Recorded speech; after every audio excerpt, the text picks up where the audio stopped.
नमस्कार, मी पंजाब डक. आज शेतकऱ्याचे फोन आले की या मे मध्ये म्हणजे अवकाळी पाऊस येणार आहे का. तर त्यांचं म्हणणं आलं की आमच्याकडे ऊस आहे ऊस उन्हामुळे खूप सुकत आहे, तर पाऊस येईल का. तर राज्यातल्या सर्व शेतकऱ्याला सांगू इच्छितो की ज्यांच्याकडे ऊस शेती आहे म्हणून की मे महिन्यामध्ये एक मात्र 13-14 मेच्या दरम्यान एक अवकाळी पाऊस येणार आहे, म्हणून हा अंदाज राज्यातल्या सर्व शेतकऱ्यांनी लक्षात द्यायचा. मग सांगायचं झालं तर 12 मेला तसं तर ती यवतमाळ, नागपूर, चंद्रपूरकडे ते पाऊस सुरू होईल. पण 13-14 मेच्या दरम्यान मात्र राज्यात ठिकठिकाणी चांगला पाऊस पडणार आहे, म्हणून हा अंदाज राज्यातल्या सर्व शेतकऱ्यांनी लक्षात घ्यायचा. मग सांगायचं झालं तर पूर्व विदर्भ, पश्चिम विदर्भ, दक्षिण महाराष्ट्र, उत्तर महाराष्ट्र, कोकणपट्टी, खानदेश आणि मराठवाडा सगळीकडं काय होईल, 12, 13, 14, 15च्या दरम्यान तो पाऊस वेगवेगळ्या भागात पडत जाईल आणि शेतकऱ्याच्या ऊसाला जीवदान ठरणार आहे, म्हणून हा अंदाज लक्षात घ्यायचा.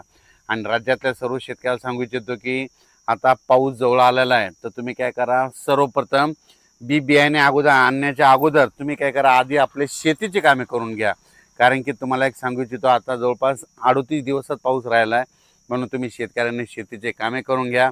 त्याच्यानंतर राज्यातल्या सर्व शेतकऱ्याला आणखीन एक सांगू इच्छितो की तर हा जो अवकाळी पाऊस पडणार आहे, काही काही ठिकाणी जोरात पडणार आहे, काही ठिकाणी वारं सुटलं आणि काही ठिकाणी निरंक देखील राहील, म्हणून हा अंदाज ह्या राज्यातल्या शेतकऱ्यांनी लक्षात घ्यायचा. त्याच्यानंतर यावर्षी तुम्हाला सांगू इच्छितो, जूनमध्ये म्हणजे जूनच्या शेतकऱ्याची पेरणी कशी होणार आहे. शेतकऱ्याची पेरणी 3 टप्प्यात होणार आहे. एक पहिला टप्पा होणार आहे 7-8 जूनच्या दरम्यान, एकदा पाऊस येणार आहे, त्या टायमाला कापसाच्या शेतकऱ्याच्या लागवडी होत्या काही भागातल्या. त्याच्यानंतर दुसरा टप्पा होईल 15, 16, 17 दरम्यान जूनमध्ये पाऊस येईल, त्याच्यात काही भागातल्या शेती. आणि तिसरा टप्पा काय होईल जूनच्या शेवटच्या आठवड्यात, म्हणजे 25 ते 29 जूनच्या जे पाऊस येईल त्याच्यात मात्र सर्व शेतकऱ्याच्या पेरण्या होतील, म्हणून हे लक्षायचं. म्हणजे सगळ्यांच्या पेरण्या एका टप्प्यात होणार नाहीत, 3 टप्प्यात पेरण्या होतील, म्हणून हे लक्षायचं. आणि त्याच्यातून जर काही शेतकरी उरले तर 10 जुलै ते 15 जुलैमध्ये पाऊस येईल आणि त्याच्यात त्या शेतकऱ्याच्या पेरण्या होते. यावर्षी जेमतेम पाऊस पडणार आहे, म्हणून यावर्षी खरीप पण पीक चांगलं येणार आहे. आणि यावर्षी परतीचा पाऊस जास्त पडणार आहे. परतीचामध्ये सप्टेंबर ऑक्टोबरला खूप पाऊस पडणार आहे, त्याच्यामुळे रब्बी देखील चांगलं येणार आहे. म्हणजे हे जे साल आहे हे शेतकऱ्यासाठी खूप चांगलं साल आहे. म्हणजे खरीप पण चांगलं येणार आहे आणि रब्बी येणार आहे. खरीप कशामुळे चांगलं येणार आहे, जेमतेम पाऊस आहे, पिकाला लागल तसा पाऊस असल्यामुळे खरीप चांगला होतो. आणि रब्बी कशामुळे चांगला येणार आहे, ज्यावेळेस पाऊस परतायला सुरुवात होते, मग नेमकं काढणीच्या वेळेस त्यावेळेस ते रब्बीचा म्हणजे पाऊस पडणार आहे, परतीचा पाऊस, त्याच्यामुळे रब्बी चांगली येणार आहे. म्हणून शेतकऱ्यासाठी 2026 मालामाल करणारं साल आहे.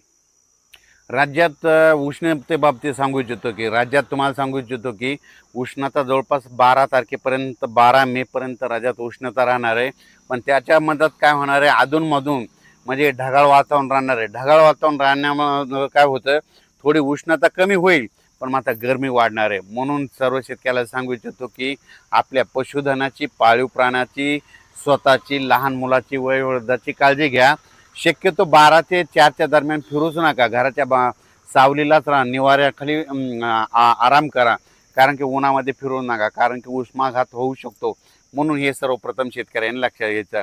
त्याच्यानंतर आणखीन एक नांदेड जिल्हाच्या पलीकडं नायगाव जो तालुका आहे, नरसी, बिलोली, आदिलाबाद, धर्माबाद, त्याच्यानंतर इकडे कंधार, लोहा, त्या शेतकऱ्याला सांगू इच्छितो की तुमच्याकडं जर हळद असेल तर तुम्ही काय करा, 8 आणि 9 तारखेला मात्र तुमच्या इकडं काय होणार आहे, तेलंगणात पाऊस पडणार आहे.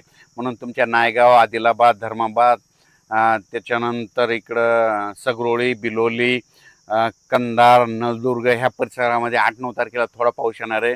म्हणून नांदेड जिल्ह्यातल्या हळदीच्या शेतकऱ्यांनी अंदाज लक्षात द्यायचा. आता सगळ्यात महत्त्वाचं एक आल बद्दल सांगतो. काय झालं, ह्या सगळ्या लोकांच्या डोक्यात एकच येईल, आल म्हणलं की दुष्काळ पडणार. तर तुम्हाला सांगतो, हे एल निनो आहे ना, डिसेंबर महिन्यामध्ये उद्भवत आहे.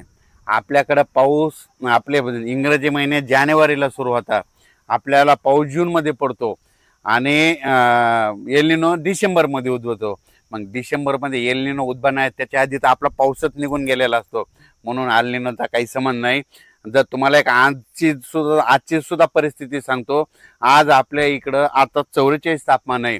आणि तुम्ही काय करा, दक्षिण अमेरिकेमध्ये जे पेरू देश आहे तिथलं वाटल्यास तापमान बघा, त्या लिमाचं बघा, पेरूचं बघा, त्याच्यानंतर क्युटोचं बघा. तिथं आता कम्प्लीट आता तिथं थंडी आहे. म्हणजे थंडी असल्यामुळे तिथं मग एल निनो आहे का, काही नाही. म्हणून तुम्हाला सांगतो एल निनो हे काही नसतं.